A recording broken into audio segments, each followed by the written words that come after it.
Rice University, home of the Owls, where every Friday afternoon, music rolls through campus from the 7th floor of Sidridge College like the blue and gray on game day. Symbols of wisdom cover campus. An academic seal stamped on it for more than 100 years. Rooted in tradition, Rice Owls are united by their constant pursuit of wisdom on their never-ending exploration to better the world. Why climb the highest mountain? Why does Rice play Texas? We choose to go to the moon in this decade and do the other things, not because they are easy, but because they are hard. Home to a Nobel Prize, a national championship, and thousands of students and faculty who choose to do the things that are hard. It's walking through the Sally Port as a freshman and not walking out until commencement. It's beer bike on a spring morning. It's the mob. It's Sammy the Owl. It's unwavering school spirit. And it is everything the Rice Ring represents. Fight for Rice. Rice, fight on.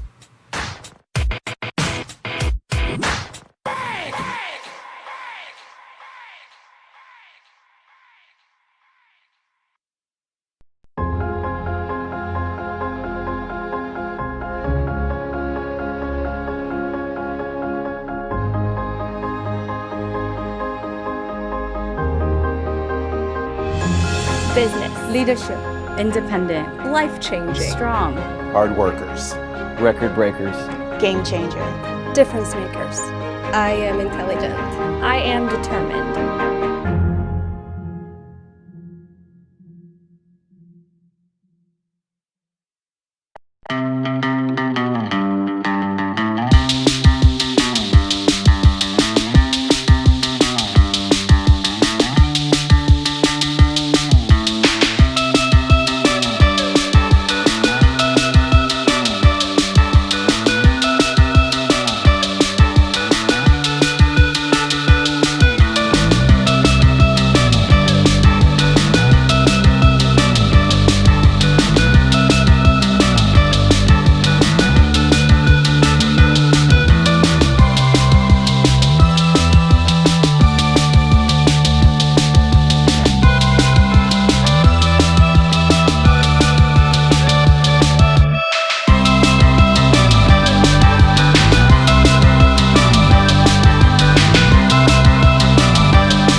I think it's most appropriate that this Space Center should be located here in Houston, here at Rice University.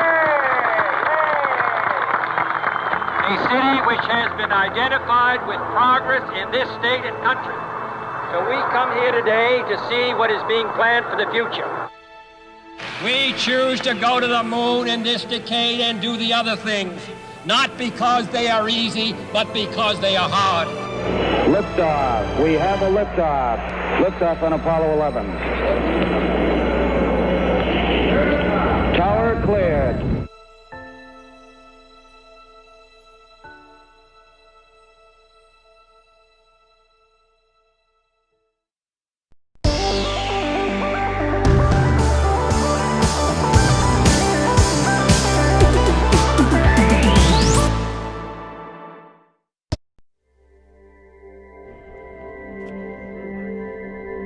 So NASA is here at Rice Stadium today to film a video that we're working on for the Apollo 50th anniversary.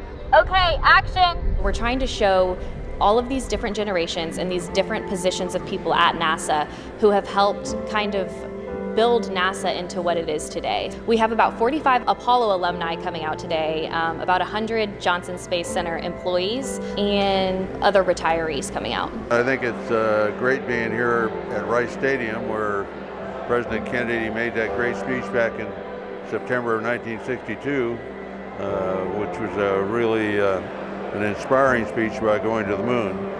And coming here today and meeting a lot of the people that really made it all happen is it's a great reunion and a great place to have the reunion here at Rice Stadium. I was about in the 7th grade when we were sitting in class, and all of a sudden the teacher comes running into the classroom. Everybody up, everybody up.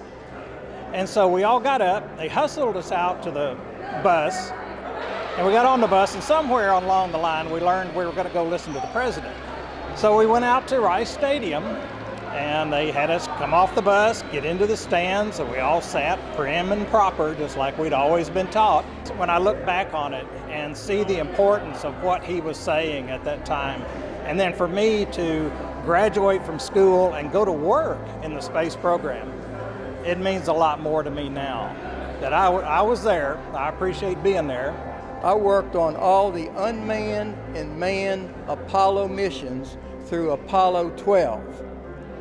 Then I started on Space Station Prototype, which was the development of the regenerative life support system. I got called back on 13 to help work the CO2 problem. We were zeroed in on our subsystem. That was our job, to get it ready. Everybody else, all the other subsystems were in the same boat. All this stuff about beating Russia to the moon and all was at the upper levels, you know, and they were controlling what we did, but it was our job to get our subsystem ready and certified for flight. Group action. NASA's goal right now is to move forward to the moon again in 2024. So, you know, these guys who were part of the last mission to the moon and the first mission to the moon, they're going to get to be here today to celebrate that we're going to go back, and we're trying to move forward to go back to the moon in 2024.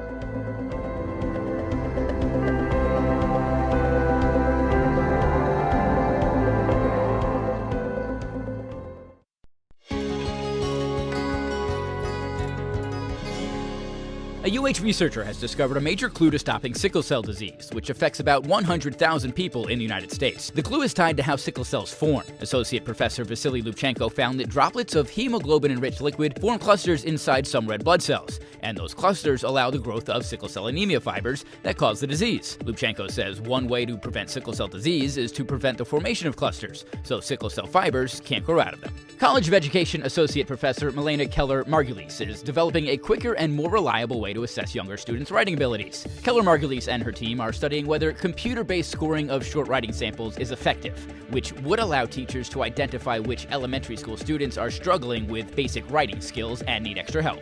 And UH alumnus Kenny Broberg earned the bronze medal in piano at the International Tchaikovsky Competition in Russia. The rising classical music star is one of only a handful of Americans to ever medal at the world-renowned piano competition. This article addresses the question that has been asked a lot in organization theory, and that is it beneficial or detrimental for an organization to have a high reputation, especially in light of a negative event? In the context of this study, we're specifically looking at U.S. colleges and universities. We define high reputation institutions in our paper as having a general public recognition or positive approval. We measure this general perception of social approval and positivity as U.S. News and World Report rankings. How do alumni and non-alumni react to announcements of their school's engagement in an NCAA scandal? The theoretical idea behind the study was that not all stakeholders react in the same way to the same scandal. People long to have meaning and connection in their lives, and that's what we were studying, is people who were connected to the organization and how that created in them a different decision-making process, and it was much more emotional for them. So the key takeaway of the article is presented in a graph, and what that graph shows is that top 50 universities see an increase in alumni donations and decrease in non-alumni donations. So if I were to illustrate it, if we see on the y-axis the dollar donations to universities and colleges, and on the x-axis if we see the magnitude of wrongdoing or the number of legislative references each university is engaged in, We see this inverted U from alumni. So they increase their support, and then there's an inflection point after which the alumni support decreases. But if we look at non-alumni donations, the trend is different, and what we see is that they start immediately withdrawing their donations, and the trend goes this way. So what we're seeing is that high reputation is a benefit when we discuss highly identifying stakeholders or alumni, and it's a burden when we think of low identification stakeholders or non-alumni. So the big takeaways of the study, and probably generalizable to other industries, are twofold. One, that you need to keep your loyal customers loyal to you because they are the ones who rally around the organization in times of trouble. So if the organization is engaged in wrongdoing, it's the loyal, it's the highly identifying stakeholders that will actually support you, at least in the beginning. The second takeaway is that organizations that are not engaged in any wrongdoing actually are better off at the end. My name is Anastasia Zavyalova. I am an assistant professor in the strategy and environment area at the Rice Business School.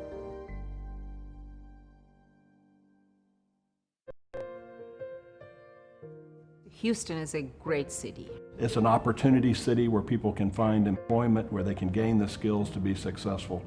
Houston is a great place, a growing community, and I think we all have a responsibility for the well-being of our community. People like me who come to Houston just fall in love with it.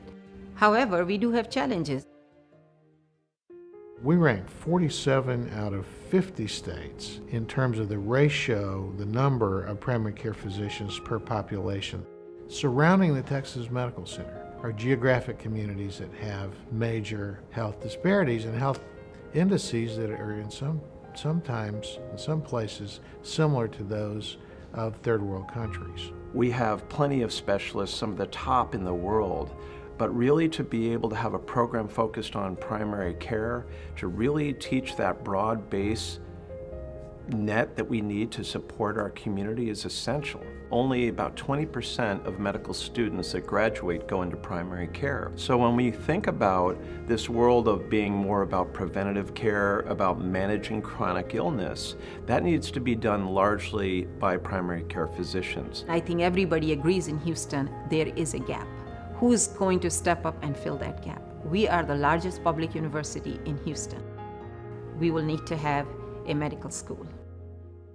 The mission of the medical school is to improve health and health care in communities that have major health disparities. And to do that by training a new breed of physicians, physicians who understand health disparities and their causes. All physicians should have solid training in mental and behavioral health. We partnered with HCA Houston Healthcare.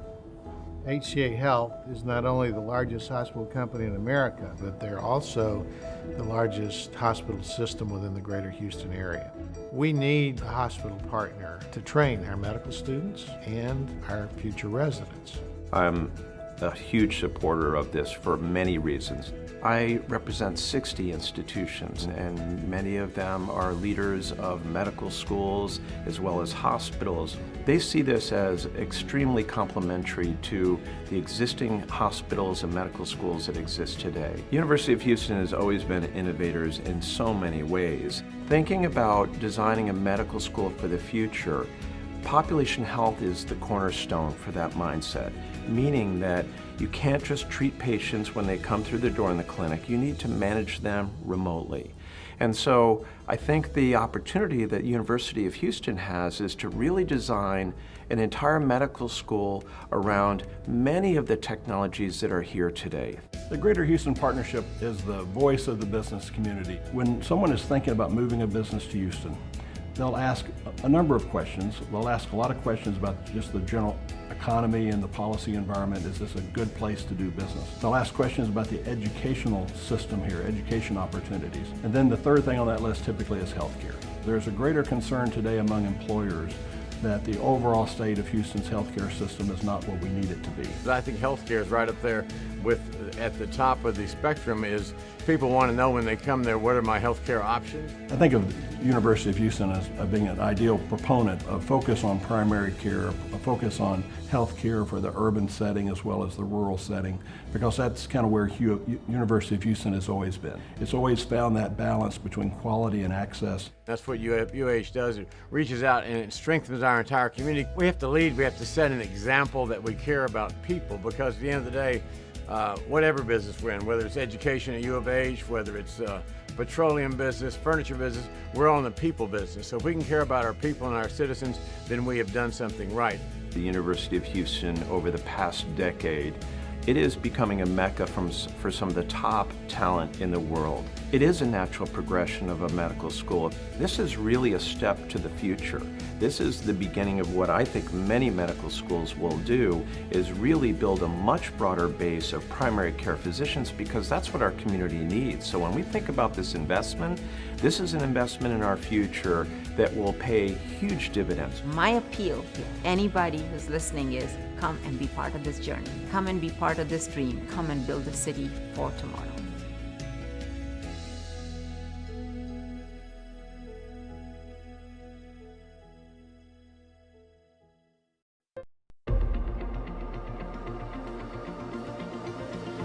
We'd like to get kids excited about learning science concepts in kind of a fun but also educational way. With Fun with Chemistry, we're able to take these STEM experiences and bring them to schools that maybe wouldn't be able to be exposed to these kinds of concepts.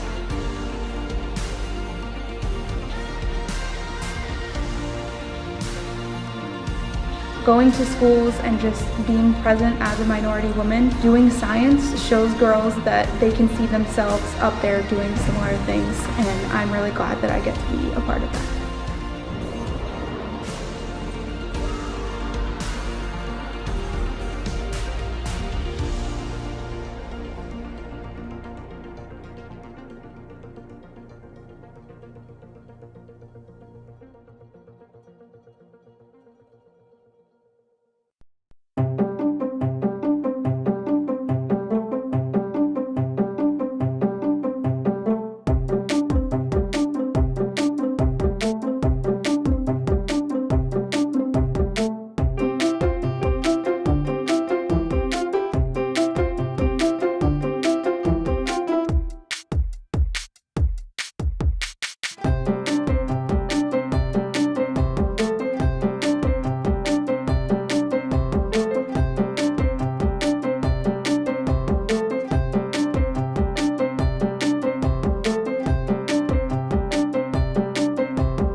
I started with the OwlSpark crew. Initially last year, I was on a OwlSpark team. One of my friends was at the Jones Business School, and he was looking for an extra founder, and I kind of got drafted, got introduced to the whole startup world. After that, or through being a founder of Class 6, I met Kelly McCormick, who's the director of Red Labs, and she was looking. You're building track? Connecting with the students is one of the main reasons I like teaching. It's really what I look forward to every day. With these connections that you build with the kids, you kind of feel like it's almost like a family. What I love most about teaching is that aha moments my students get when I got it. Teach Forward is a program. It's for HISD graduates. We graduated through HISD, and then we go to UH and we earn our college degree, and we come back to HISD to teach, and they'll help reimburse us for some of our schooling. Thanks to Teach Forward Houston, I'm able to join forces with U of H, get all this knowledge, and then give back to HISD. It's an awesome program. A lot of support coming from HISD and UH. They help me financially, they help me with connections to schools, connections to principals, guaranteed tuition paid, and then have a guaranteed job. Houston's my home. It's been my home since I was born, and I really want to come back and impact the area that I'm my home. I want to provide the opportunities for the students that live where I'm from, and know that a lot of these students really need the help and provide support for them. They helped raise me, so it's like, why not give back and help raise others so that we could stay here and we could just grow as a big family.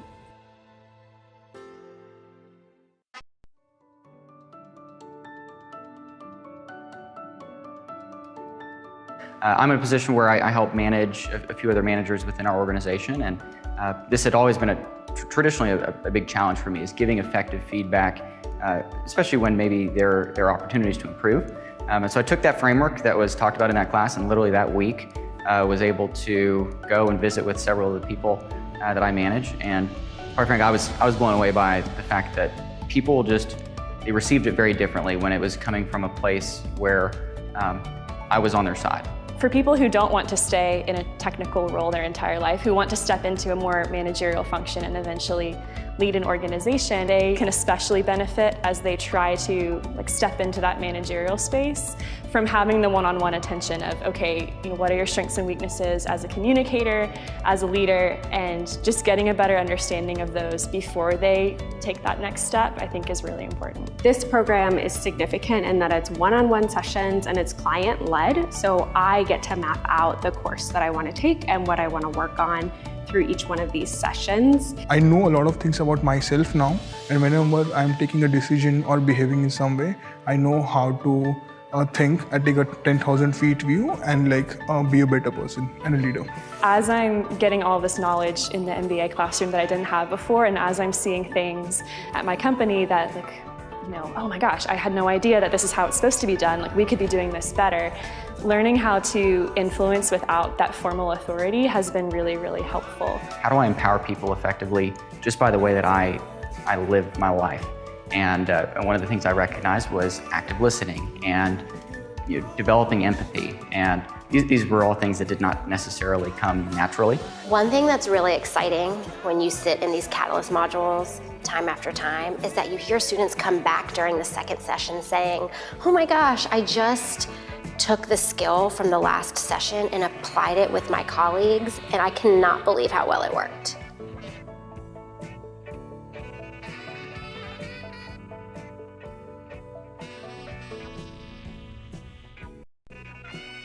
I started with the OwlSpark crew. Initially last year, I was on an OwlSpark team. One of my friends was at the Jones Business School, and he was looking for an extra founder, and I kind of got drafted. Gentlemen, please take your seats. Our program will begin in 5 minutes. After that, or through being a founder of Class 6, I met Kelly McCormick, who's the director of Red Labs, and she was looking for a program manager, and I was excited to work in this space. So then I got drafted to being Kelly's second in command. So this summer I've been working on the Red Labs side, sitting on the leadership side of the table, which has been an incredible experience. It's great to see how much progress all the teams have made in 11 weeks. It's just from starting with their interviews to seeing them pitch. It's been a really incredible experience. I got involved with Red Labs and OwlSpark starting when I was a grad student at U of H. I was really interested in communications and entrepreneurship, so I became the intern at Red Labs, and from there started working full-time at OwlSpark with the Rice Alliance. So I've had a great opportunity to work with both schools. Which one's our favorite? You are on the totem pole, the less money in your company.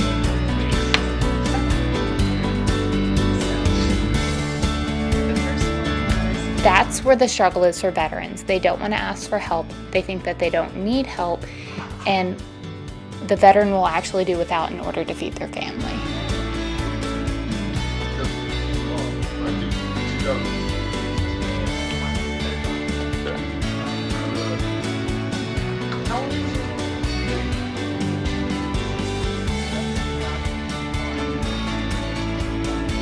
Children who grow up in households that are food insecure are at risk for negative health outcomes.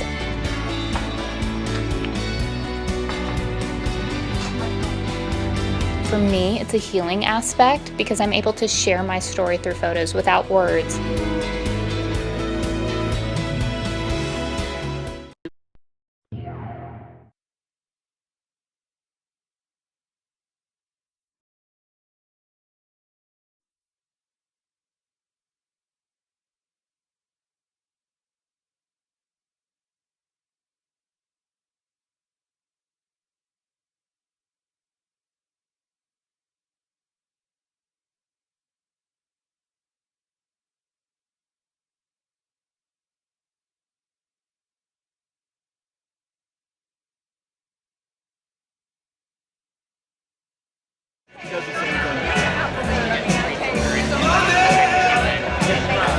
Amazing. Letter opener. It doesn't matter what it is.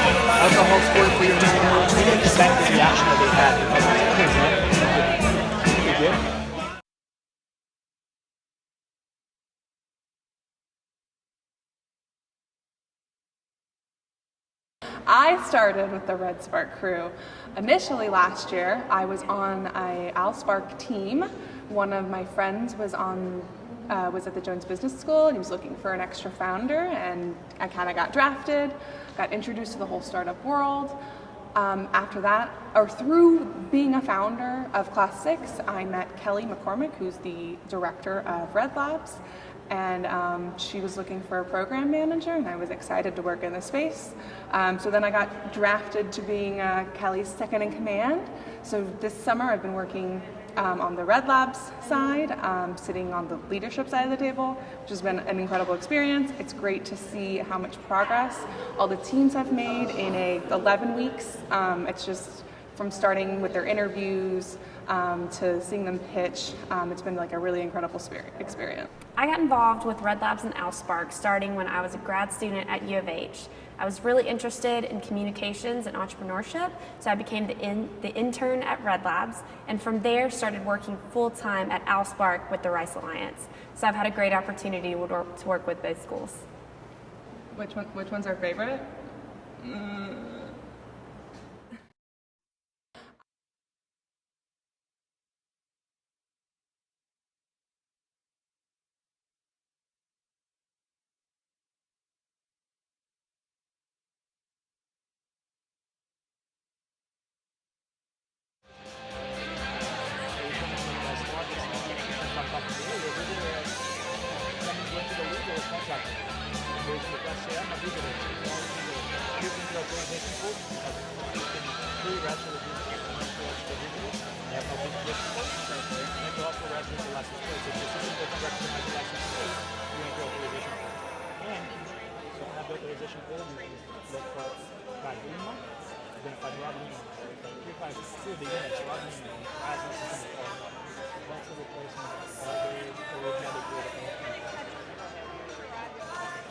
Mais do caso de apartment complexes, it's dealing with low folks on the street, buildings and homeowners associations. But also on grid, as we develop these credentials and access to services, they can use the cell phone.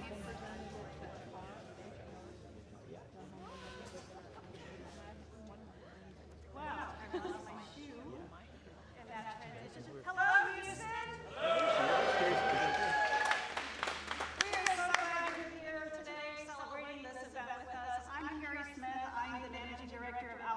Which is the Rice University Startup Accelerator, and I'm privileged to be joined today by Kelly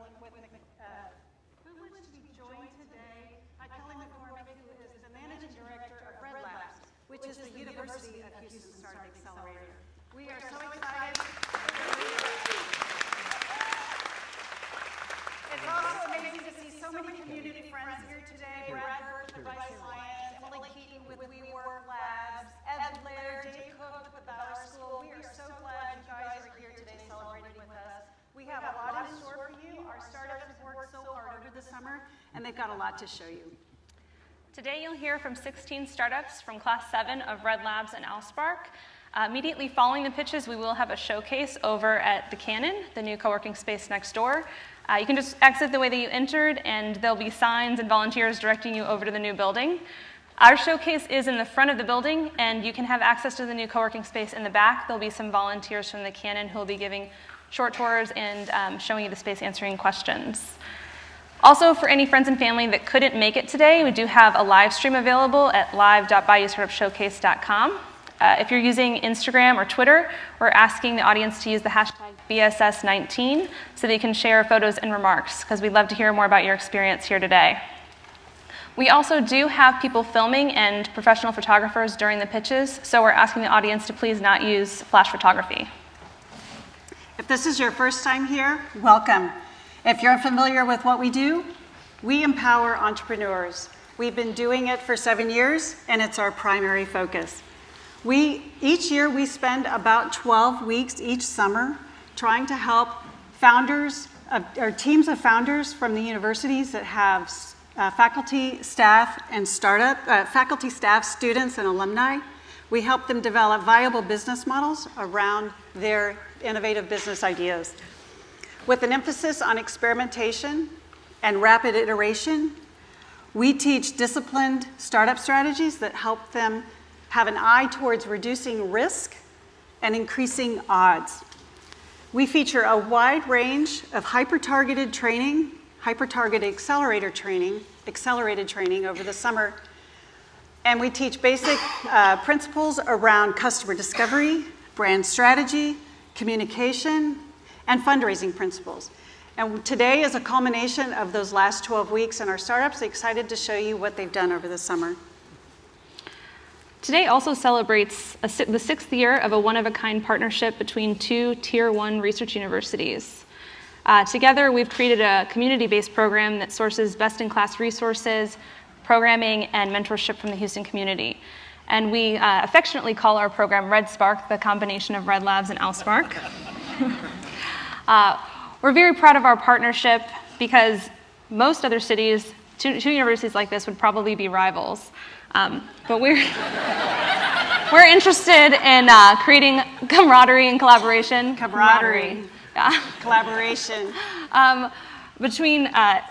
In this cohort, because they are the future generation of entrepreneurs in Houston. And we really think that this sets an example of how working together produces better results than working against each other. Collectively, we've actually trained 99 startups with 256 founders over 7 annual cohorts. Today, about 63% are still active, and these startups have raised or generated over $21 million. Today, we're introducing...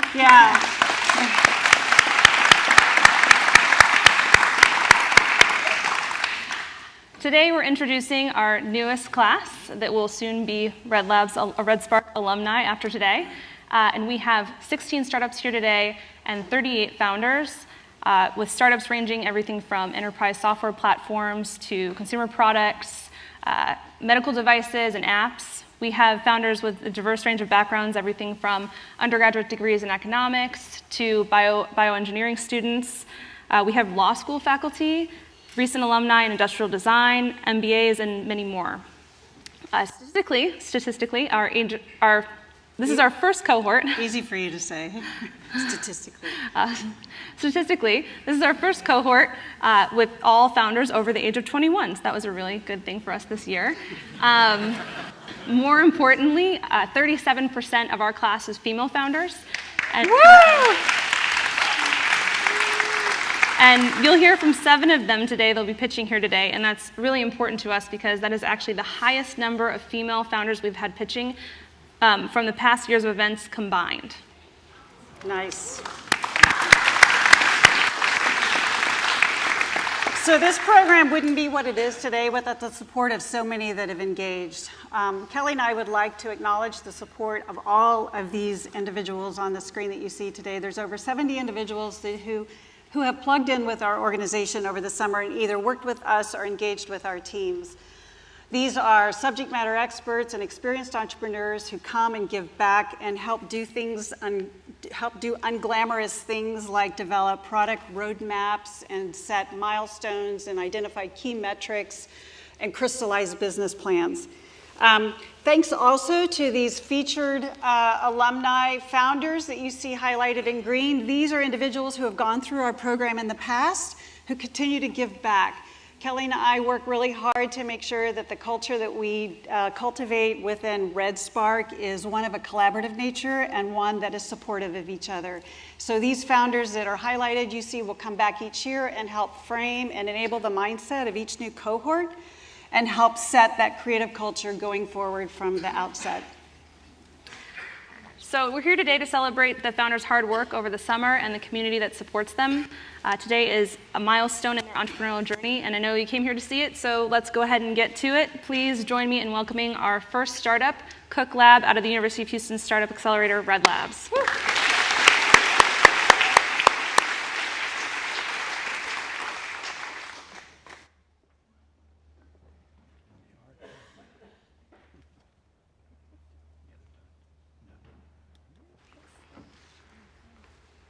Every day, millions of people go online looking for recipes and meal ideas. But for the 1 in 3 Americans trying to follow a specific diet, finding appropriate foods online can be really tricky.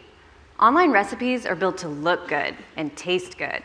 And even those recipes that claim to be healthy often are not. As a community nutrition researcher, I run into this issue all the time, and those misleading recipes are extremely confusing for consumers. Today, if you find a recipe that you'd like to make, but it doesn't really fit within your diet, you have 3 main options. You can adapt it yourself, but that takes time and knowledge that not everyone has. You can look for something else, but remember, those online diet sites are unregulated and often inaccurate. Or you can just cheat and deal with the consequences later. Our solution is to CookLab it. With CookLab, a user simply inputs a recipe URL and selects their diet.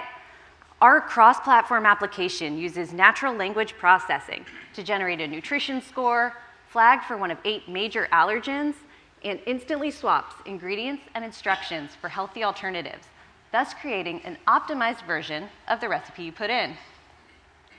CookLab is the optimal solution, as it's quick and easy. Essentially, you just push a button instead of having to search and screen and adapt recipes yourself. Further, unlike our competitors that use artificial intelligence to recommend recipes for specific diets, CookLab works across the web, so you can make the foods you actually want. Finally, the CookLab algorithms are based on science, not hype, so you can trust in the recipes we optimize. CookLab makes money in 2 ways. First, we're a freemium model. Basic users have access to the nutrition scoring and allergen flagging features, while premium users can adapt recipes for a variety of diets. With over 100 million people looking at recipes online, and 1/3 following a specific diet, there's a clear opportunity for CookLab to have a massive impact as we grow. Both basic and premium users generate valuable consumer data about dietary habits, which we can monetize for targeted advertisements and strategic partnerships with food brands. We plan to launch CookLab in the gluten-free market first, through social media influencers, allergy organizations, support groups, as well as specialty product brands, such as Udi's gluten-free bread. We'll gather feedback, iterate from what we learned, and then move into adjacent markets. Developing CookLab technology requires a very specialized team. It's based on my nutrition doctoral research, Dr. Shri Kandala's artificial intelligence research, Tabrez Ibrahim's business and financial strategy guidance, and Dave Fagundez's legal expertise. We've been making great progress with CookLab. Our nutrition scoring feature is complete, with allergen flagging and optimization features to follow in the next few months. There are lots of ways you can support CookLab. You can go online now and try our beta version of the Healthy Recipe Calculator. See how healthy your favorite recipes actually are. You can also help us build our network by connecting us with individuals in the generating online recipe content or working in the specialty food brand space. We look forward to seeing you at Showcase. CookLab, any recipe, your way.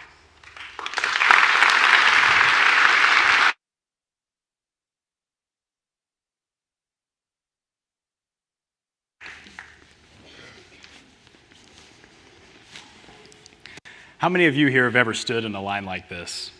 We actually took this picture ourselves at a 21 Pilots concert this summer, where this was one of 6 merchandise lines at the show that night. Not only were there different items offered at the various tables around the venue, but oftentimes fans would get to the front of the line only to learn their item was sold out. This is only one example from the 40 concerts we attended throughout our time in OwlSpark. Ultimately, our customer discovery process showed that there are 3 main obstacles in the way of you getting the exact item you want: waiting in a long line, carrying a bulky item throughout the entire event, and that awesome t-shirt you wanted being sold out in your size. This is why we've created Augie, the first marketplace app designed for fans at live events to purchase exclusive performer merchandise. First, performers create a store on the app. At the time of the event, performers drop their store pin and make it live for fans. Fans then open the app on location and can access the merchandise store in one tap. After adding an item to their cart, they have the option of either shipping it to their home or picking it up right there at the event. With Augie, we're bringing the convenience and flexibility of online mobile shopping while still capitalizing on the impulsive nature of live event purchasing. So right now, there are 2 other companies trying to innovate in this space, a Loompa and Sidestep. A Loompa organizes pop-up shops somewhere outside the venue a couple days before the show, while Sidestep takes pre-orders of merchandise for fans to pick up at the show that night. And while both are creative solutions to satisfy demand, they're missing the key point of capitalizing on sales at the live events. Performers know that during the show is when demand is the highest, which allows them to charge a premium for their merchandise. Our geolocation system gives our platform a competitive advantage because we can ensure the fans shopping are actually at the event and therefore willing to pay the extra price. The merchandise merchandise right now is making up about 31% of the concert and live event industry, totaling around $10.4 billion. Our go-to-market strategy is to hit a subset of this space by working directly with small to medium-sized performers, typically ranging anywhere from 10,000 to 500,000 fans. Initially, we'll be focusing on hitting performers that are, initially, we're going to be only focusing on doing the shipping option feature. This way, we act as a complementary service on top of any system they may already have in place. By giving performers the ability to ship sold-out items directly to fans, they will be capturing sales they would have otherwise missed out on. And in return, we take 10% of every transaction made on the platform. We've already begun the process of reaching out to the many artists and managers we have spoken to this summer to acquire our first few customers. And by dealing directly with the performers means we do not have to reach every new user ourselves. The artist gives us a direct line to their thousands of fans through social media marketing and direct promotion at their events. Our team is developing the app and business ourselves from the ground up. We are 3 lifelong friends that have completed a project together as developers by publishing a video game on the App Store, now committed full-time to making Augie a success. Campbell, our CTO, attended a coding boot camp, the Make School in San Francisco, creating a firm technical foundation to build his future skills off of. I've spent the last 3 years working in graphic design and CAD modeling before turning entrepreneurship from a hobby into a full-time endeavor as CMO for Augie.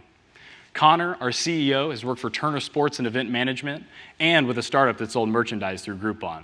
So in addition to his skills as a programmer, he has the relevant industry knowledge to keep us moving in the right direction. So currently we are live on both Android and iOS devices. Today is actually our very first public pilot, so our ask for you all is to download the Augie app and come stop by our table where we'll be selling some exclusive official Augie merchandise.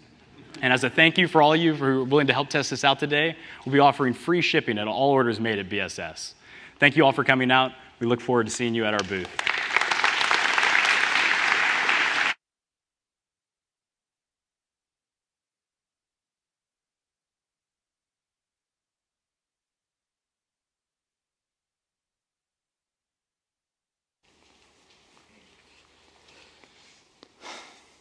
On the anniversary of Hurricane Maria, I went to Puerto Rico and met Gladys. Gladys has diabetes and manages her blood sugar with insulin. Following the storm, she relied on her brother to go to town every day to buy ice to keep her insulin cold.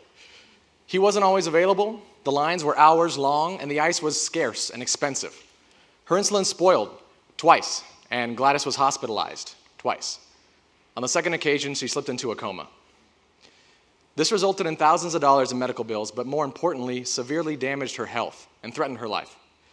Stories like Gladys's are not uncommon, and it's with stories like these in mind that we started building our company. My name is Mason Lusich, co-founder and CEO of Insu Health Design, and our goal is to provide all insulin users a reliable means of storing their insulin independently from the power grid, friends, family, and ice packs. Our first product is Insu Portable, the battery-powered insulin preservation system. No matter where or when, our users' vital medicine will be readily available and secure. We do have competition in this space, but in reality, no real good product exists. They don't get cold enough, they're far too expensive or large, and don't last longer than even 8 hours. With the technology we developed at the University of Houston, Insu Portable offers a 5 to 30-day battery life, can hold up to a 6-month supply of insulin, and can be charged through the wall, your car, or with a $15 solar panel. Now, because our competition is not meaningfully solving this problem, our advancement allows us to offer massive potential savings in diabetes spending on insulin users. Every year in the United States, an estimated $1.5 billion is spent on spoiled insulin, with $2.1 billion spent on the treatment of diabetic ketoacidosis, the condition that landed Gladys in the hospital. This is a combined $3.6 billion in potential savings to insurance providers, hospitals, and the 8 million insulin users in the United States. With insurance reimbursement, those insulin users like Gladys can pick up our product from hospitals, clinics, or pharmacies, or directly through our website. For disaster sufferers and the less fortunate around the world, we are working to develop partnerships with organizations like FEMA, Médecins Sans Frontières, and Insulin for Life to get it in their hands. Our team's distinct backgrounds and experiences, paired with a united vision for our company, set us up with the rock-solid foundation necessary for success. On our advisory board sit 2 university professors, as well as Dr. Stephen Ponder, a pediatric endocrinologist, author, and diabetes educator of the year. With this team, we've started developing a bit of traction. We've got non-dilutive funding and mentorship through Red Labs, the VentureWell eTeams program, as well as Pre-18, a startup accelerator focused on science and technology advancement in Puerto Rico. We've also established a partnership with Insulin for Life, an organization that provides insulin around the world to those in need, and we will work with them on our first pilot next year. With their help and the help of organizations like them, we hope to reach a large number of the 100 million insulin users worldwide. Looking to the future, we have a field test set up for November of this year, with our pilot next year before full-scale manufacturing in 2021. Our secured grant funding and bootstrapping will get us into next year, with future grant funding and an eventual seed round pushing us through full-scale production. Our ask of you today is to please share our website and Facebook page with the insulin user in your life, and sign up for updates on our progress through our website or at our booth today. Lastly, if you or anyone you know has experience navigating insurance reimbursement pathways, please do reach out to us. Come stop by our booth and ask me any questions you may have, and thank you so much for sharing your time with us today as we work to preserve the time of insulin users the world over. Thank you.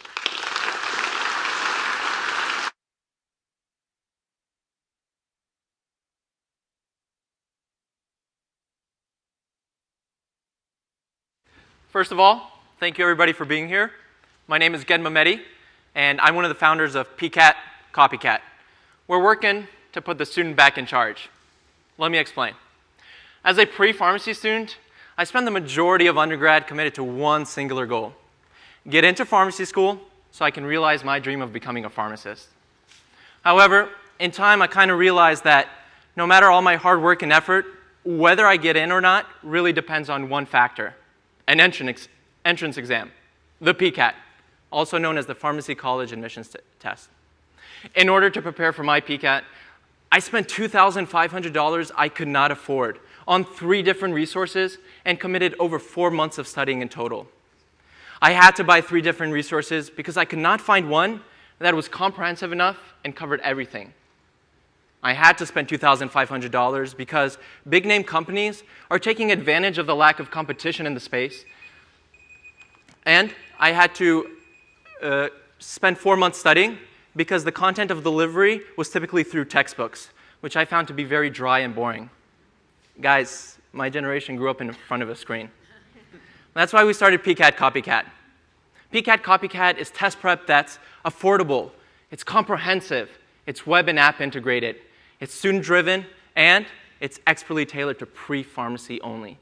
In conjunction with PhD students at the University of Houston, we've created over 40+ hours of video content, thousands of practice problems, hundreds of practice exams, and a community forum where students can interact with one another. Our business model is simple. We offer 2 3-month subscriptions. The first one is comprehensive. It covers 6 subjects that you are guaranteed to see on test day. It costs $199. The second one is geared towards students that just need help in one area. It's the individual subject package. This one costs $49. Over 5 million graduate entrance exams are administered annually. Out of that figure, 65,000 of those are PCAT exams. We hope to have 15,000 users by year 3 for a total of $2.7 million in revenue. Our biggest competitors right now are Kaplan and Dr. Collins. However, as you can see here, we definitely have the overall competitive advantage. We're going to enter the market 2 ways. Number 1, we're going to reach out to pre-pharmacy student organizations at universities. We're going to talk to their presidents and offer exclusive discounts to all of their constituents. Number 2, we're going to appeal to the universities directly and try to broker licensing agreements. Bringing to life this ambitious goal is myself and 3 other incredibly talented people. I have a degree in finance and 3 years of automotive sales experience. Camille has a degree in marketing and currently works for Gartner as a marketing consultant. Nick, who has a background in computer science, is an iOS developer by trade. And Nam, who's in charge of operations, is currently working on his doctorates right now. Our ask is simple today. We love feedback. If you're in the audience and you want to try our product, please stop by at our booth. If you're an aspiring pharmacist, we'd love to talk to you. And if you're a mentor that has served in the ed tech space before, we'd also like to talk to you. PCAT copycat, putting the student back in charge. Thank you.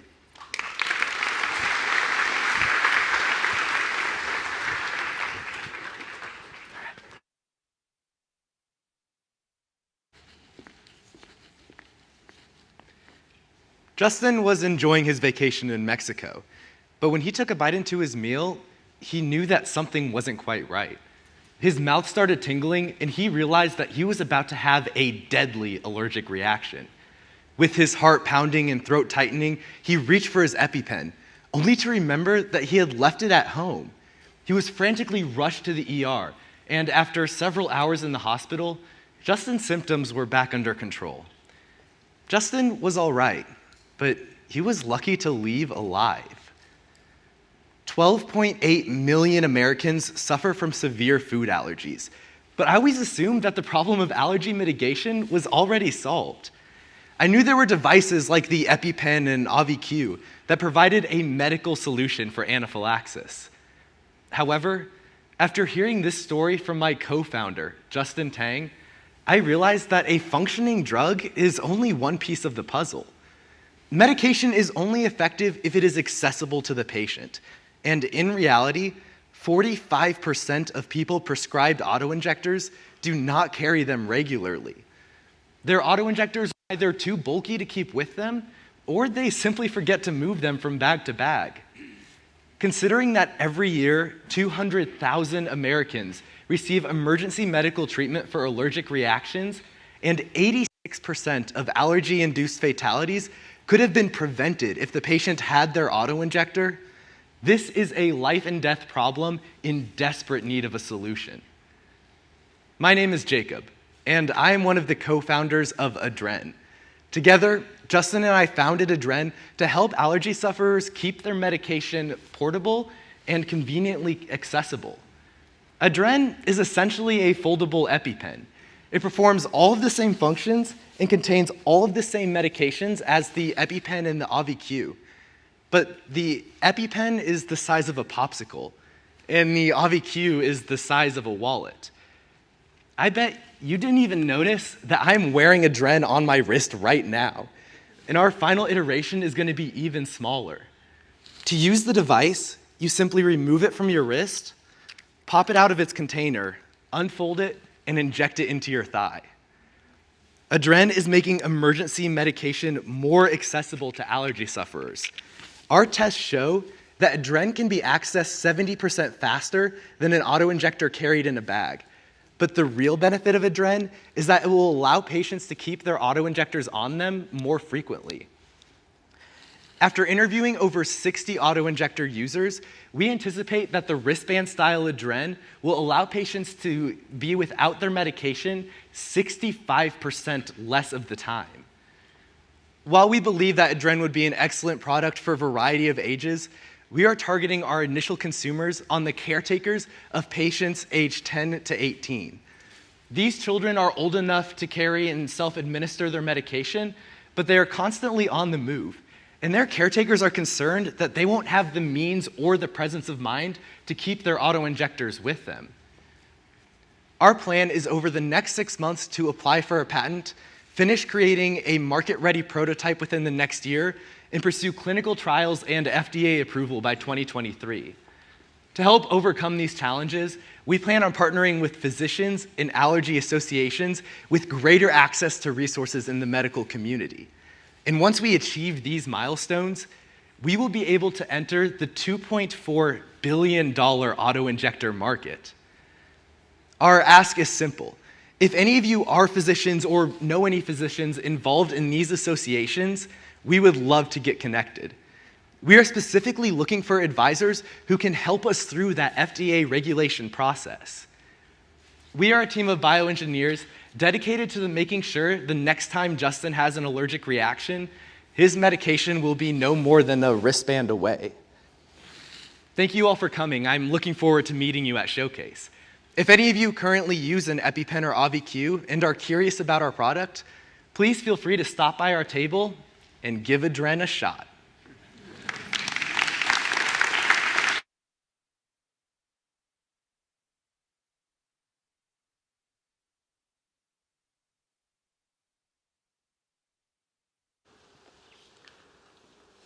You're sitting at work, checking your emails, and then suddenly you receive an email and you're just not sure whether it's legitimate or phishing. But you know what? You went ahead and you clicked on that link anyways. And then suddenly you realize, oh my God, I should not have done that. And you would be right. You may have caused a data breach that could lead to leaked client information, loss of brand trust, and could cost your company millions of dollars. Now you're worried that you might get fired because you did not pay attention to what email you opened. Hi, my name is Ayman with Everest Security, and our goal is to protect companies and employees from phishing attacks. Currently, businesses try to prevent phishing attacks with two solutions. The first one is software-based. The IT department installs security software with higher detection rates. The second one is user-based, which relies on conducting frequent employee awareness training. However, the first one is a cat and mouse game because hackers are always learning how to break into the newest security software. The second one is costly both in time and money, and it has to be done frequently because employees just don't remember what they have learned. Our solution, on the other hand, is both the education and the software at the same time. Our proprietary algorithm will give real-time feedback to employees while they read their emails. It will help them visually detect the phishing emails that make it past security system without recurrent training. This is a regular email box. Our solution will add a green light indicator to legitimate emails, yellow to suspicious, and red for phishing, while also highlighting the suspicious links and phrases in it. We use machine learning and natural language processing not only to make our solution customizable to every employee, but also to raise the detection rates. We tested our technology on 197 phishing emails undetected by the institution that we're working with. We were able to catch 99% of them. Currently, the most targeted sector by phishing attacks is the financial sector. The US Financial and Services Report predict that more than $60 billion will be spent on cybersecurity by banking and financial services between 2016 and 2020. Our entry point to this market will be the 4,000 community banks. They are under-resourced compared to bigger banks and make a less complex sale. Our revenue model will be based on per-tier subscription fees. We will charge per seat while taking into account the total number of employees. We are currently developing the prototype. In the following year, we will reach out to community banks through direct sales and setting up booths at banking conferences and events in the US. Once we make significant headway in this initial market segment, we will scale our technology and reach out to bigger banks and other industries like health and education because they also highly suffer from phishing attacks. Our team is currently made of myself, a PhD student majoring in computer science, Dr. Verma, who has spent more than a decade researching cybersecurity and is the co-author of the forthcoming book called Cybersecurity Analytics, and Mark, who is a talented software engineer. We're currently looking for advisors who have experience taking technological product to market. We're also looking for connections with IT managers and information security professionals who work in banking and financial services. We're looking forward to talk to you at our booth about how you can protect yourself from phishing emails. Thank you very much for your attention.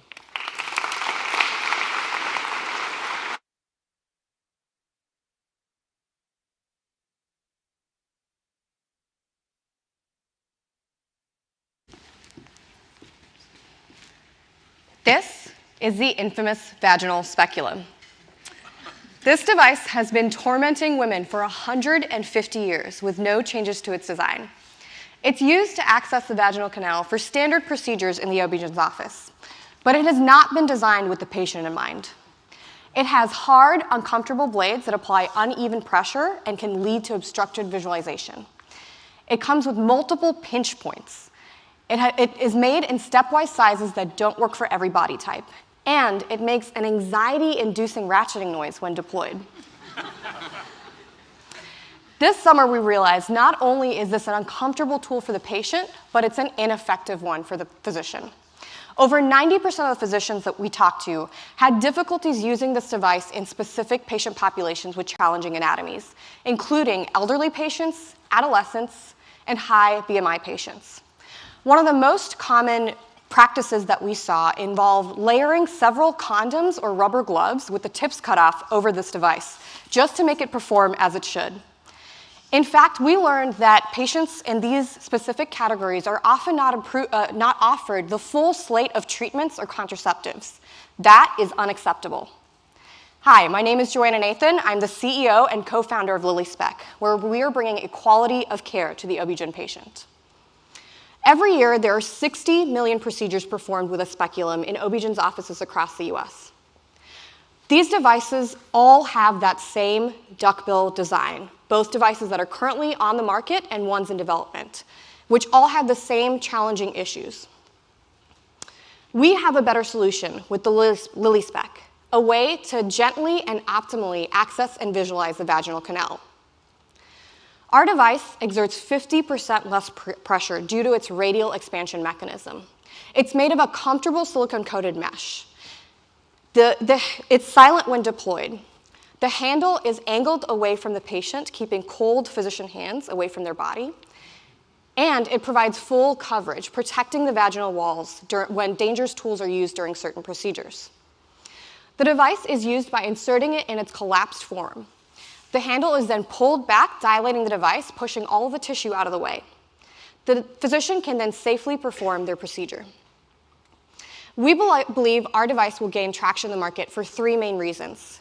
First, it's a more effective tool, providing improved access and visualization for every patient type. Second, it's a more comfortable tool, which will lead to improved patient satisfaction scores, which are directly tied to reimbursement. Finally, because of the full coverage feature, this will lead to improved procedural safety in procedures where dangerous tools are used.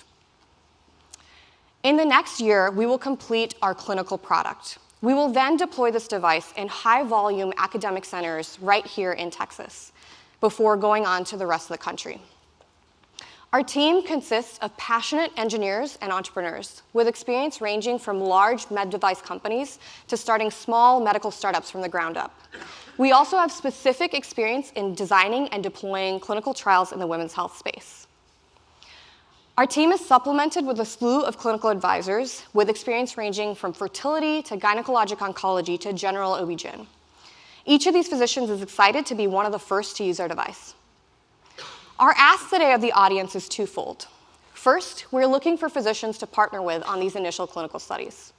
Second, we're looking for mentors with experience in the women's health space that have brought medical devices to market. We are OwlSpark. Our mission is to bring equality of care to the OB-GYN patient. We hope you'll join us. Thank you.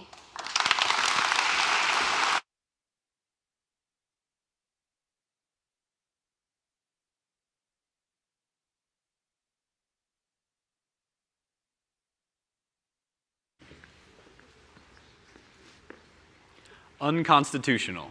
That's the message that the Supreme Court declared in May of 2018, repealing a law that had blocked states from setting their own regulation for sports betting for over 25 years. With the legalization of sports betting, it's opened the door for incredible opportunities to connect with sports fans. Hi, I'm Mike DeFelice with SportsBet, a peer-to-peer sports betting app that allows users to win with their team and bet with their friends. Think back to college, high school, or maybe even grade school, when you first started falling in love with your sport. You go to all the practices and all the games just for the love of the sport. But it was something even more than that. It was a love also for the competition. We all have those memories of the game-winning Hail Mary pass or that last-second buzzer-beater shot against our rival team. It's the competitive spirit of sports that ignites the passion between teams, players, and fans. But what if you're like me and you didn't make it as a professional athlete? How do you capture that passion today? You bet on those sports. For decades, Vegas has tried to lure the attention and money of customers through sports books. These sports books are large and impersonal. Typically, this type of betting takes place in casinos where the odds are given to bettors, but we all know the house always wins. But bettors are looking for a more personal way that reflects the competitive spirit of sports. Because of this, they've often reverted to striking verbal deals with friends and family. This summer, customers told us that about half the time, their friends would conveniently forget to pay. That is, until sports bets. Our app allows users to connect in a personal way that reflects the competitive spirit of sports. We offer a quick and easy collection of winnings and allows users to decide their own odds, all while ensuring they get paid out. Users join the app, fund their account, and then look for an upcoming game they're interested in betting on. From there, they initiate a bet with either a friend or a rival, deciding how much they want to bet and the odds of the wager. Once the two agree, they contribute their money before the game. Then after the game, the winner collects their winnings. As an app, we charge a 3% transaction fee, allowing the users to keep the majority of their winnings. Currently, the global sports betting market is estimated to be around $250 billion, with the fastest growing segment right here in the US after the Supreme Court ruling last year. The US market has doubled in the last few years, and most experts estimate it will continue to grow by about $10 billion a year. And about 2/3 of the bets are now placed online, including apps. We plan to connect with customers where they normally hang out. We'll partner with local sports bars to host game watching events, and we'll also have direct sales before and after games. And finally, we'll also have a referral incentive program that encourages users to connect with their friends so that they can compete together. Our founding team is comprised of myself serving as CEO and my wife Hillary as CMO. Her skills include advertising, marketing, and sales. I just finished my MBA at U of H this spring, and my background includes engineering, management, and operations. We're here at BSS looking to extend our network in the sports and tech industries, and we also are looking to add a chief technology officer to bring this product to market. Come by our booth and start winning with us today. Are you ready to place your bet on sports bets?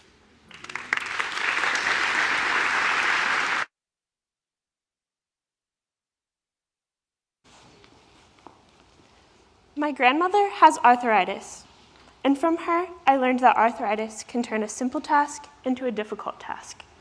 It is hard for me to watch her struggle, especially with things such as picking up cups. Her hands visibly hurt, and if she drops or spills anything, it can become disheartening to her. My name is Caitlin Emery, and for the past year, I've been designing a product to help people with these everyday struggles. This is Get a Grip, an adaptable silicone cup grip designed to stretch and fit over a variety of cups, bottles, and glasses. There are products on the market such as attachable handles and cup sleeves. While these add leverage and reduce slipping, the user still has to grasp and strain their muscles. The Get a Grip slips on over the top or bottom of the cup and holds its place. So when the user grabs the cup, it rests and distributes weight over the whole hand, causing less pain while gripping and lifting. The user is less likely to drop or spill because of the strategically designed edges. I have produced multiple prototypes and finalized a mold that works well to produce the grip. The grips are low cost, simple, and easy to deliver to customers. They come in 4 different sizes and custom colors to fit your needs. While I originally intended to design for arthritis, I learned that many other people have these issues in their hands, including other muscular diseases, the aging population, and even babies learning to grip for the first time. A friend of mine who has arthritis uses her grip in the shower. She uses it on her shampoo bottle, and she said that it helps her hands not to slip, and she hasn't dropped a bottle since. I'm currently making individual sales online, and I am talking to an assisted living facility in Houston about making bulk orders to supply the entire facility with grips. These bulk orders are how Get a Grip is going to get to the market on a larger scale. To continue local sales, I plan to attend support groups for those with arthritis and muscle diseases. With my background in industrial design, I've been able to produce a functioning and reliable product. I am in search of advisors who have experience in marketing and e-commerce to bring Get a Grip to those in need. My next step is to file for a utility patent and find a local facility to produce in a higher quantity. I have grips with me today. If you or anyone you know has arthritis or muscle problems in your hands, please stop by my booth where you can try out Get a Grip. You can order directly from me at my booth. And if you bring your business card, you can drop it off and be entered into a drawing to win your own set of grips. Come find me and get a grip.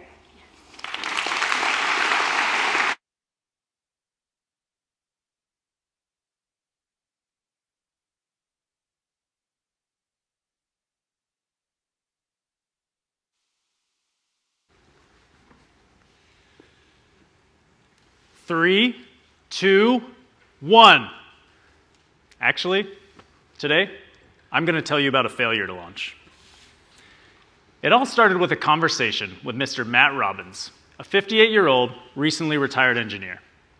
You see, Mr. Robbins, he's been trying to figure out exactly what to do with his time. We began this program to help him and others like him figure out to do exactly what to do with their time. As we moved forward, we iterated through a couple of different ideas, ultimately landing on becoming a matchmaker, connecting skilled, recent retirees with startups looking for experts part-time. As we ramped up, people were excited about our plan.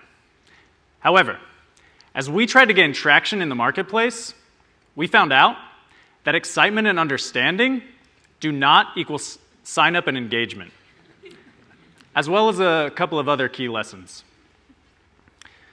We thought we uncovered a labor force hidden in plain sight. But here's the thing. While Mr. Robbins may generally want to work into retirement, one day he may wake up and decide, I think I'm just going to spend more time with the grandkids. Retirement changes the way someone views their time, and it is unique for every individual. We couldn't find enough individuals to pinpoint an engaged target market to develop a model from.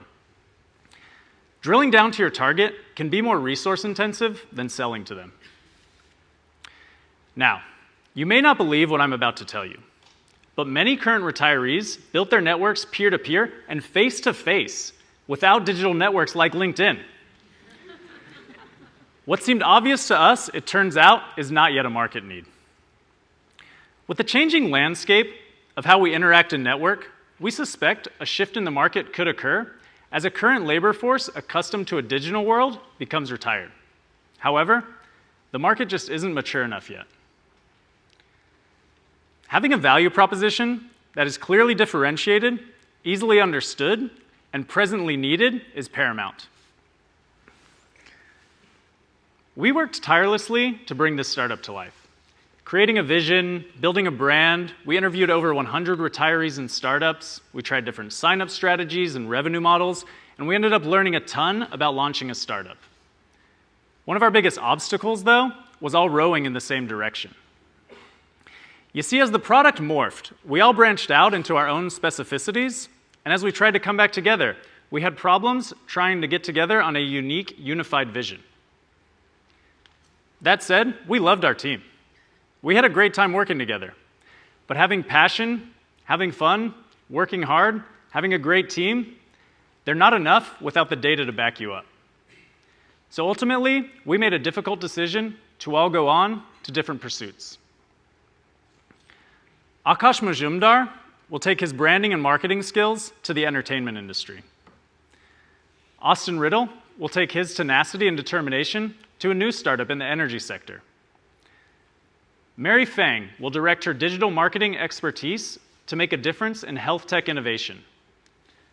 The three of them will be finishing up their MBAs this year and will no doubt do some great things for some lucky employers. And I, Dylan Butvin, will take my operations and management chops to New York City, where I will pursue a career in product management in the smart city and autonomous transportation industry. If any of you are working in the retirement space, we'd love to talk to you after, and we'll tell you everything we found out.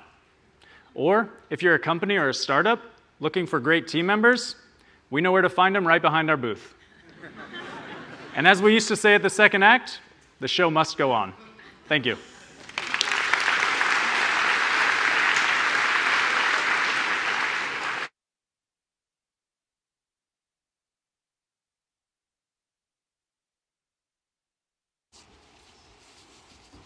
Filmmakers involved in the professional industry have access to a network of professionals who have worked on projects and built teams. Andrea, unfortunately, doesn't have this kind of community to build teams. She is an aspiring independent filmmaker who recently struggled to produce a film because of her lack of connections. She used her social media to find team members like actors, scriptwriters, sound, and camera techs. This was ineffective because she found people that were unreliable and difficult to work with. If Andrea knew of the community around her of other aspiring creators wanting to put their skill set in film to action, she could easily assemble a team in order to bring her visions to life. This summer, we discovered that Andrea wasn't the only lonely creator out there. These are just a few other examples of other creators and filmmakers wanting to bring their visions to life. We are Mismo Minds, millions of minds, all with one passion, all in one space. And we are changing the way visions are turned into films, starting with a project post.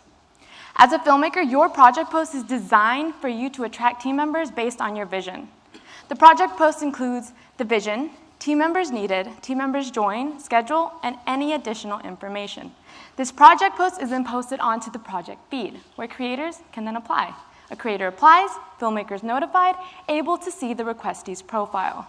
The profile includes the bio, credits, and portfolio. The filmmaker then adds the new member onto the project, allowing them to see their role, messaging boards, calendar dates, storyboards, and location. This way, Mismo Minds is allowing filmmakers to attract team members based on their vision, manage their projects, and build their portfolios. But most importantly, we're helping them save some time. Filmmakers post their films on YouTube. We will be targeting YouTubers with 100 to 100,000 subscribers in the YouTube ecosystem. This is made up of 36 million creators, expected to grow by 75% within the next couple of years, totaling out to 165 million creators. We suspect that by assembling teams, these creators can climb up the ladder faster in order to produce better original content. Mismo Minds will host a film competition where filmmakers will assemble a team through our app in order to produce a film for YouTube. Filmmakers with the most views and mention us win a prize. This way, Mismo Minds gains valuable data while also attracting early adopters. Currently, Facebook pages, Reddit threads, Instagram is where small communities of filmmakers are. Here, they simply communicate and exchange knowledge over unspecified levels of filmmakers. On the other hand, platforms like Vimeo provide professional collaborative tools for already formed teams. Mismo Minds will be a collaborative site that offers team forming, portfolio building, and project management, all while welcoming the aspiring filmmaker market. Whether you're recording on a phone or a professional camera, you can be equipped with a team to execute projects. For our app, we will be locking in our users using a freemium model. And then we will be, after accumulating these users, we will then provide premium features. Who better to solve this problem than Mismo Minds, a diverse and dynamic team who has known each other since high school. As a team, we share the same vision, helping creators live passionate and meaningful lives by doing what they love. Our ask today is for any additional development support for our app, and for anyone wanting more insight, come join us at our booth so you can dive deeper into Mismo Minds. Thank you.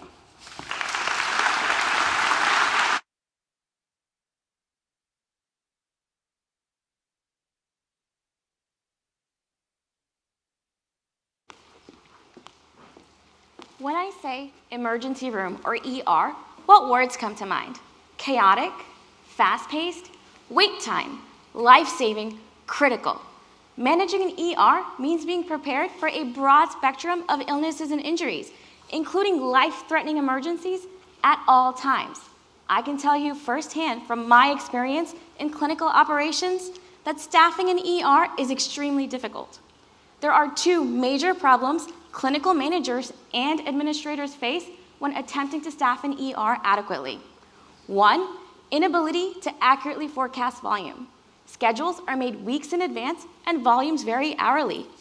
Clinical managers either tend to staff to average or to peak volumes. When clinical managers staff to average volumes, then during peak times, staff feels burnt out and the quality of care suffers. When clinical managers staff to peak volumes, the ER is losing money. With a 40% variation between the slowest and the busiest days in an ER, ERs across the United States can lose over $1 billion due to overstaffing. The second reason ER staffing is difficult is lack of standardization. There is no objective way to staff around the clock in an ER.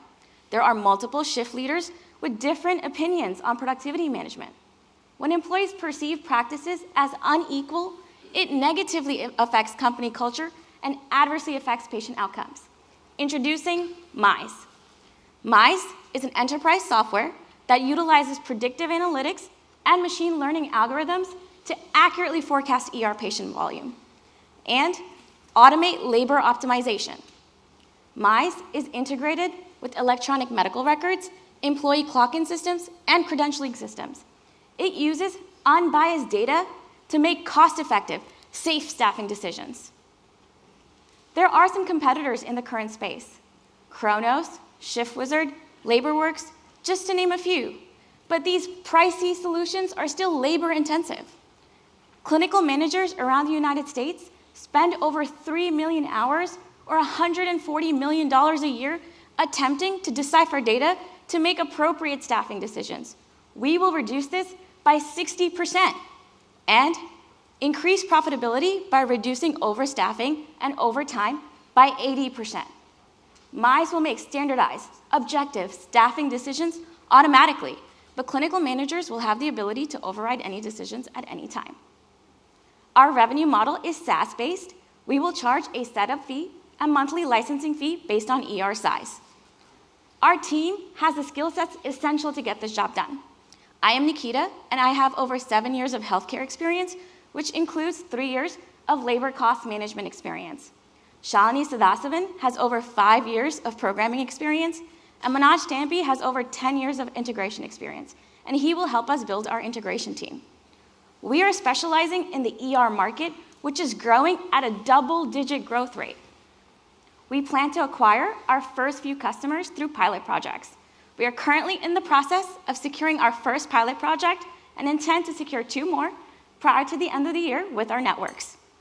Through these partnerships with our potential customers, we will build and test our softwares to ensure that it exceeds the needs of our customers. We are here today seeking contacts of administrators at freestanding ERs to help us secure our 2 remaining pilot projects and mentors with software sales experience. Come visit us at the showcase.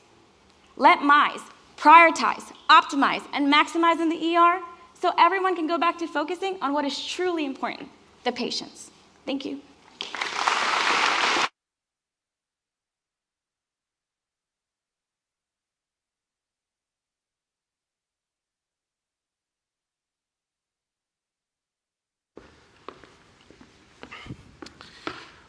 We don't recommend you try this at home, but earlier this year, we did a study of swiping right 1,000 times on a dating app. This led to 60 matches, only 14 messages, and only 2 dates. This whole process, it took us 8 hours of time. Dating apps are becoming just a source of entertainment. Swiping is not taken seriously, and overall, people are just not taking them seriously. But however, they do serve a purpose. Actually, 1 out of every 3 single people are on dating apps today.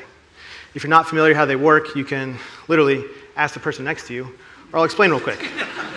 You're on the app, you see someone you like, you swipe right, and now you have to hope and wait that's a match. There's not a whole lot more you can do about it. Honestly, the whole process is a little frustrating. Take it from me, I was one of those frustrated users, and that's why we created Cindy. With Cindy, we have a different approach that not only allows you to give to charity, but gives you back your time so you can make more meaningful matches. We want to bring that old school magic back to the online dating forum. With Cindy, we've already increased the percentage of men and women messaging their matches from 35% to 87% when comparing our initial user base to Tinder. My name is Mitch Johnson, co-founder of Cindy, spelled C-I-N-D, because chivalry is not dead. People need a better dating app that saves them time, results in more reliable matches, and results in a higher chance of actually meeting up, unlike Tinder or Bumble. On Cindy, if you see someone you like, you can actually do something about it. You have to give them a virtual gift, which costs real money. The minimum gift is $2. I'm a classy guy. I like to give a martini. That's $5. And our maximum gift is $100. If the feeling is mutual, the gift is accepted for and paid within the app. The recipient of the gift chooses a charity that he or she supports. The total value of the gift, minus our small commission, will then be donated. And the two can start to get to know each other. It's really this gift-giving and charity concept that sets us apart from a crowded market. Gift giving, when gifts and money are exchanged, incentives are aligned, and you both have skin in the game. Gift giving is an altruistic act. It's a way to distinguish yourself. And overall, it's a win-win. We know this is why 75% of our users report having a better user experience than on other dating apps. Since launching in May, we have 500 users and growing. We launched in our beachhead markets of Houston and Chicago, with San Diego and New York on deck next. We've started receiving revenue from 30% of our users and project to receive approximately $10 per month per user within the app. Our revenue model is pretty simple. We just receive 3% of all gifts, which allows us to give as much to charity as possible. Collectively, dating apps are growing by popularity 24% every year. There's 330 million users globally in a $4 billion market. That's huge. But we know that with our different approach, we can take a percentage of this market one city at a time. Our app is open to all adult age ranges and genders. However, we're seeing a lot of traction with young professionals, college graduates, and even some college students. We're targeting this market by going to events and festivals almost every weekend, offering promo giveaways and discounted ticket prices if you download our app. Also, we have an Instagram page with 80,000 followers. It's more of a lifestyle page that not only promotes Cindy, but relationships in general. We use bloggers and Instagram influencers to help grow our following and promote our brand. Also, we're partnering with charities and attending their events. My co-founder is John Stringfellow. John has an MBA from Oxford. John is full-time with Cindy. John and I both left the Navy with lieutenant commander in rank and have taken our leadership skills into the corporate world. What we're here to ask you today is download our app if you're single, of course. If not, maybe you know someone who wants to make a better dating app connection. Also, stop by our booth for some first date swag or snap a profile pic. And we'd love to talk to you if you can help us grow with any investment advice. Thank you for your time.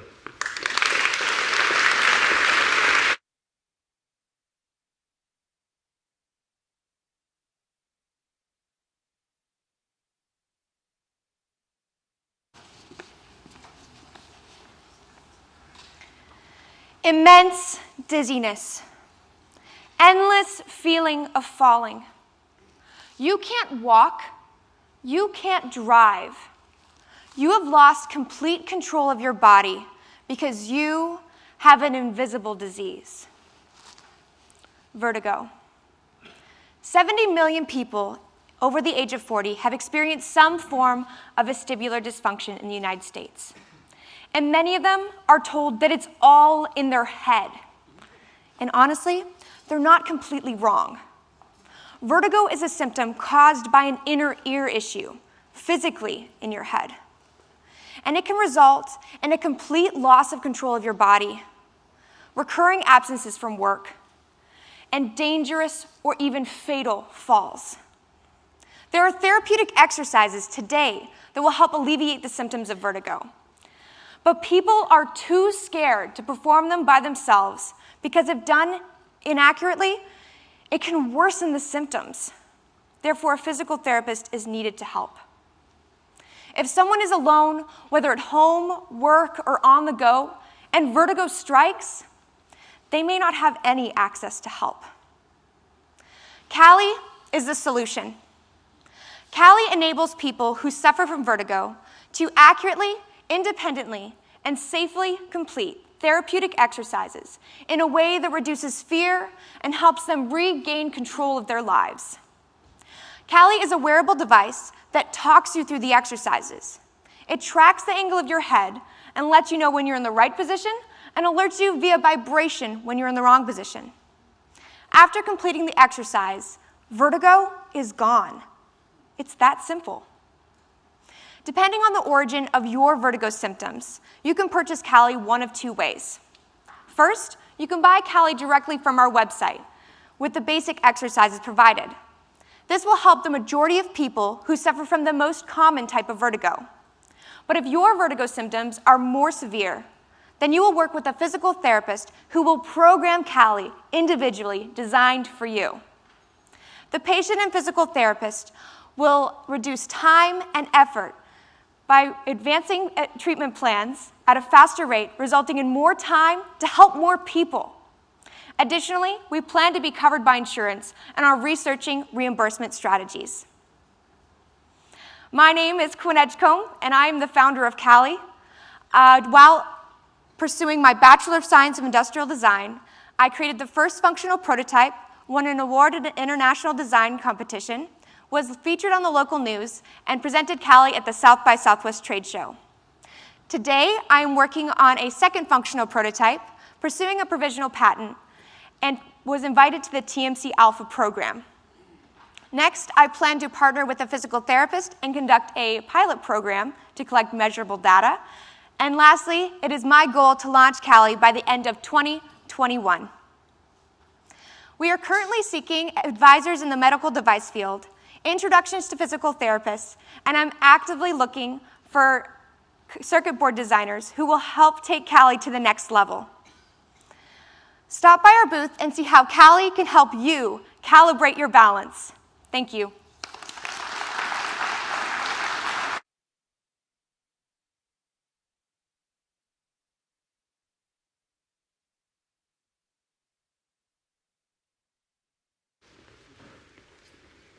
I have no AC in Houston in the summer.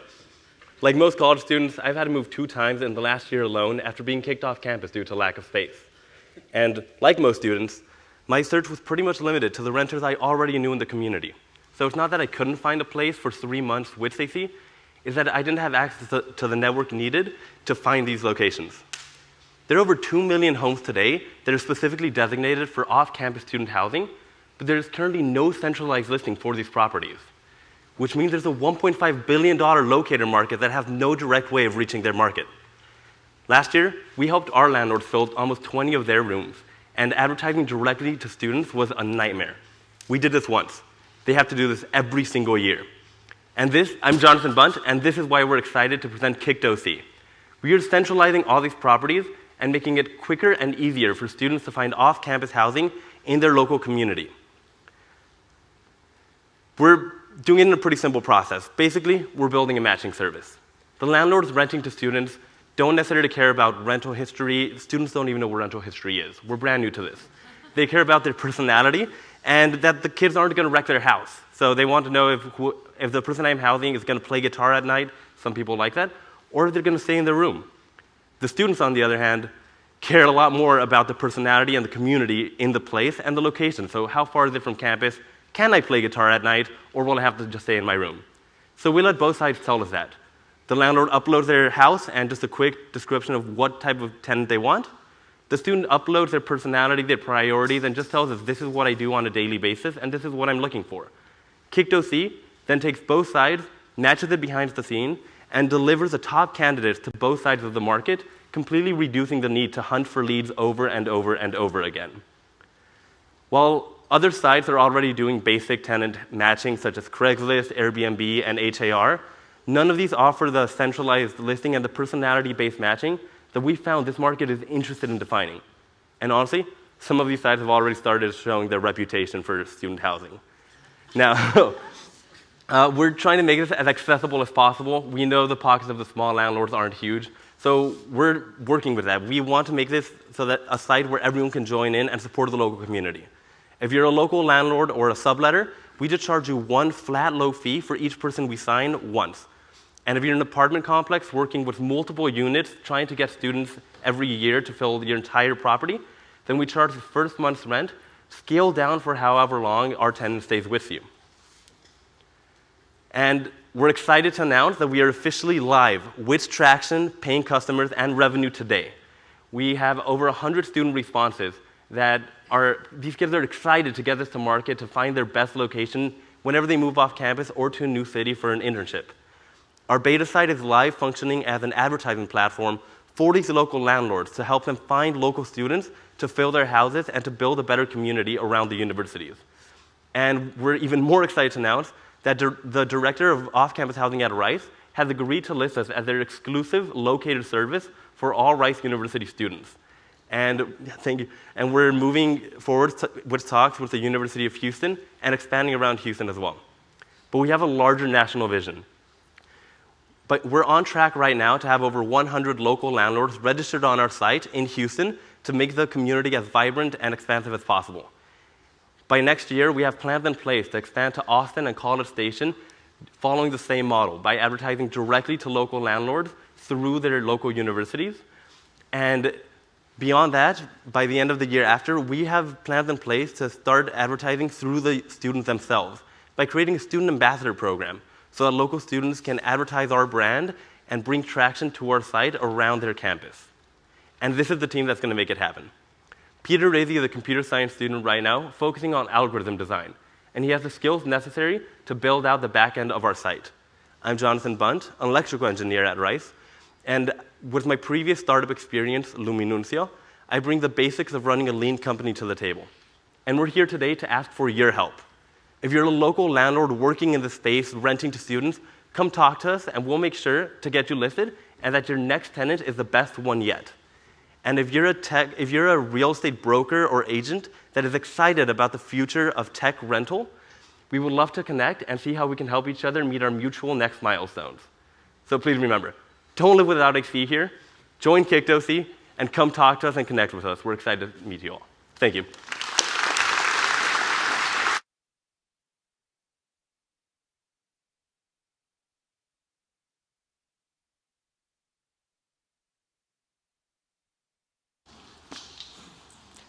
My little sister Natalie was born mentally and physically disabled. Among other complications, she must be catheterized 5 times every day. This is disruptive to normal daily life, stressful for my parents, and it puts Natalie at risk of infection. There are 4.5 million people with neurogenic bladder like Natalie in the US, which means that their brain does not communicate with their bladder to tell them when they need to use the bathroom. If left untreated, pressure can build to dangerous levels, ultimately resulting in kidney failure or even fatal infection. Currently, pressure is managed through catheterization, or the insertion of a plastic tube through the urethra 5 to 8 times every day. Each insertion can cause tissue damage and is an opportunity for infection. My name is Sylvie, and I'm a founder of Dash Innovations, a medical device company developing solutions for overlooked patients like Natalie. For her, we created Urine Control. Urine Control is a temporary, non-surgically inserted urethral valve. It's primarily designed to be used with a remote control, which, when placed near the bladder, opens the internal magnetic valve to release urine at your convenience. It's also equipped with a pressure failsafe to ensure that even if a child forgets to go to the bathroom, their bladder pressure will never reach dangerous levels. Urine Control communicates with the parent and caregiver by sending notifications to their phone, and it can be self-inserted and removed at home with our catheter-based system. Urine Control reduces the number of catheter insertions from over 150 each month to just once a month. Natalie will have fewer infections, and she and my parents will have the time and the freedom to go about their daily lives without scheduling around her bathroom use. Due to the magnitude of this problem, it's no surprise that there's competition in this space.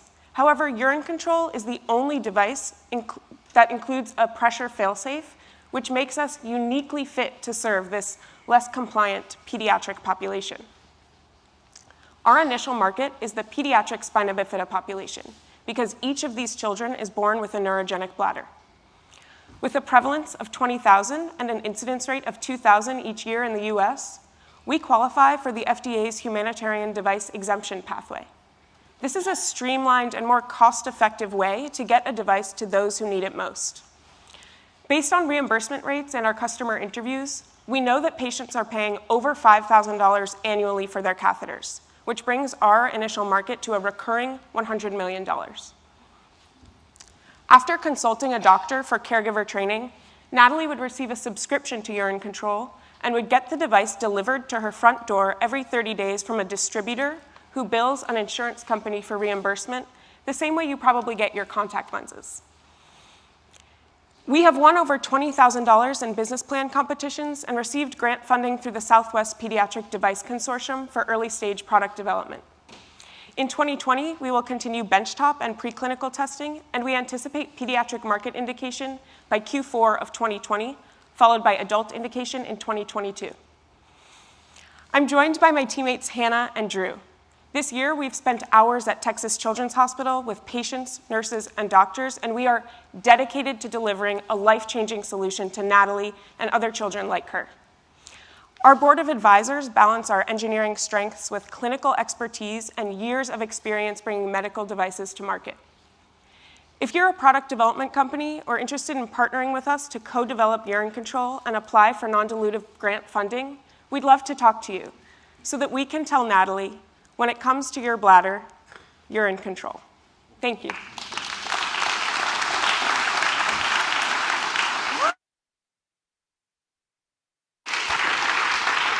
I think they deserve another round of applause. Thank you so much for our 16 team. Before we head over to the cannon, we do have a few more thank yous. First, to the Houston community, we want to thank you for your unwavering support. We're so grateful to be a part of this larger startup family. We do have a few fellow accelerator leaders that we wanted to thank in particular for their strong support this summer. First, WeWork. They hosted a mentorship session over at their new WeWork lab space, and it was great, and we want to thank them for that. To the Cannon, they hosted their own mentorship session here and hosting this event as well. We really appreciate that. And in particular, I want to thank Brad True for putting up with a very constant barrage of emails and texts over the past few weeks answering all of our questions. We know that you were a little bit busy the past few weeks, so we do appreciate your help in getting this event going. We also want to thank Station. Station hosted us for the past 12 weeks at their co-working space downtown, and it was a great opportunity for our founders to be involved with the community that they've created there. To two of the newer accelerator programs in Houston, Mass Challenge and Capital Factory, we want to say welcome to the Houston startup family. John Nordby, the managing director of Mass Challenge, has been a strong advocate for our teams over the past 7 years, and we're really looking forward to working with him. And Brittany Barretto with Capital Factory has just notified us today that she's providing a mentorship program to some of our teams after the showcase. So we're really excited about that. Thanks, Brittany. Appreciate that. We also have some donors and sponsors that we want to thank. We really appreciate all that you do, and without you, this program would not be possible at all. It makes a real impact in the lives and the journeys of our founders, and to our founders as well. We thank you because we see all the hard work and dedication that you put into preparing for this event. We know that it takes a lot of time and energy and long mentorship sessions. So we're so happy to be a small part of a small step in your entrepreneurial journey, and we're looking forward to seeing what you all do in the future. I know we're standing between you and the bar, which is always a hard place to be in, but we just have two more little points that we'd like to make. One is Kelly and I both want to give a great deal of appreciation and gratitude to what we think is an amazing leadership team.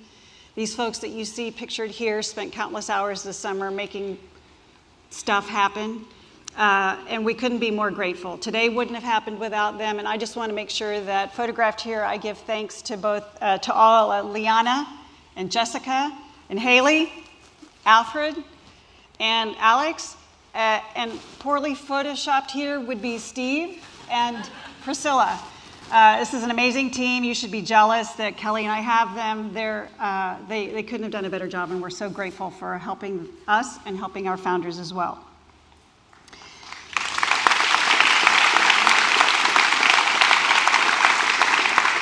And we have one more final ask. As we ask this, I think our founders are going to be coming out behind us so that you can congratulate them here in just a second. But we have one more final ask. And that is, if there's a way that you can be an advocate or an ambassador for any of our startup teams, we would appreciate that. If there was something that you heard today, that there's someone in your network, you're an expert in your network that can help them achieve their next milestone, or help them achieve a next step, we invite you to meet with them and work with them and help advance them for us. From here on out, they're kind of like on their own. We'll still continue to keep them as part of the family, but we invite you to help them. So go to the showcase, visit their tables, and ask them how you can be helpful. Or better yet, you could actually buy some merchandise from Augie. Or you could get a date at Cindy. Or if you're really in a hurry, you can get a catheter put in. Because, you're in control. So, anyway, here we are. Please join us in congratulating Red Labs and OwlSpark Class 7. We'll see you at the showcase afterward. We'll buy Thank you a you so beer. much for coming.